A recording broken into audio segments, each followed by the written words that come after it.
ભુજ શહેરમાં જોવાલાયક સ્થળોમાં પ્રાગ મહેલ, આયના મહેલ, કચ્છ મ્યુઝિયમ, એવું જ એક સ્થળ એટલે શરદબાગ પેલેસ.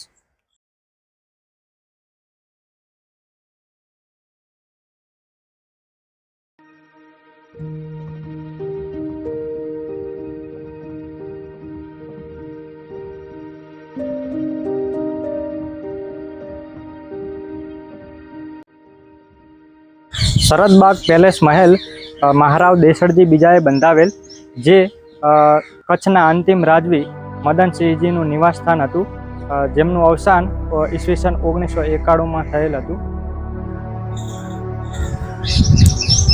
મહેલનો જોવાનો સમય સવારે 9 થી 12 અને બપોરે 3 થી 6 છે. શુક્રવારે મહેલ બંધ રહે છે. મહેલનો ટિકિટ દર પર પર્સન 30 રૂપિયા છે.